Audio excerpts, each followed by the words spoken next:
ஒரு மருத்துவனா, ஒரு டாக்டரா, முன்னாள் மத்திய சுகாதாரத்துறை அமைச்சராக நான் சொல்கிறேன், உணர்வுபூர்வமாக சொல்கிறேன், அடுத்த தலைமுறைகளை நான் காக்கணும். அடுத்த தலைமுறை மட்டும் இல்லை, வருகின்ற தலைமுறைகளை அத்துணையும் என்னை காப்பாற்ற வேண்டும், காக்க வேண்டும் என்ற நோக்கம். திமுகலாம் அடுத்த தேர்தலை மட்டும் சிந்திப்பார்கள், நான் அடுத்த தலைமுறைகளை சிந்திப்பவன் நான். அதனால்தான் இங்கே உணர்வுபூர்வமாக உங்ககிட்ட நான் கேட்குறேன், நான் உணர்வுபூர்வமாக எங்ககிட்ட நான் கேட்குறேன், நம்ம உங்கள் பிள்ளைகளை காப்பாற்றுங்க, உங்கள் பேர பிள்ளைகளை, வருங்கால சந்ததியினரை நாம் காப்பாற்ற வேண்டும். அவர்கள் நல்ல கல்வியை கொடுக்க வேண்டும், இலவச கல்வியை கொடுக்க வேண்டும், நல்ல சுகாதாரத்தை கொடுத்து வேலை வாய்ப்பை உருவாக்கி சுயமரியாதையுடன் வாழ வேண்டும். இன்னைக்கு சுயமரியாதையே கிடையாது.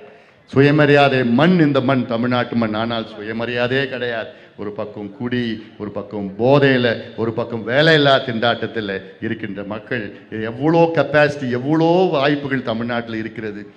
அதாவது ஐந்திணைகள் உள்ள மாநிலம் தமிழ்நாடு, ஐந்திணைகள் உள்ள மாநிலம்.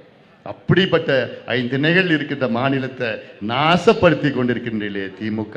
ஸ்டாலின் அவர்களே, போதும், நீங்கள் ஆண்டது போதும். இங்கே இருக்கின்ற அத்துணை மக்களும் சேருங்கள். கட்சி, ஜாதி, மதம், இனம், மொழி எதுவும் பார்க்காதீங்க. உங்களுடைய எதிர்காலம், தமிழ்நாட்டினுடைய எதிர்காலம், நம் விவசாயிகளுடைய எதிர்காலம், இளைஞர்களுடைய எதிர்காலம், பெண்களுடைய எதிர்காலத்தை கருத்தில் கொண்டு நாம் எல்லோரும் சேர்ந்து ஒரு ஆட்சி மாற்றத்தை கொண்டு வர வேண்டும்.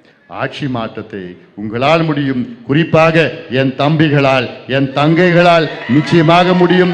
ஒரு அமைதி புரட்சி தமிழ்நாட்டில் நடைபெற வேண்டும், அமைதியான புரட்சி நடைபெற வேண்டும். அதற்கு நீங்கள் எல்லோரும் ஒன்று சேருங்கள். இந்த திமுக ஆட்சி, ஊழல் திமுக ஆட்சி, மக்கள் விரோத திமுக ஆட்சி, பெண்களுக்கு எதிரான திமுக ஆட்சி, சாராய திமுக ஆட்சி, கஞ்சா திமுக ஆட்சியை அகற்றுவோம், அகற்றுவோம், அகற்றுவோம். நாம் உரிமைகளை மீட்டெடுப்போம், நாம் உரிமைகளை மீட்டெடுப்போம். நன்றி.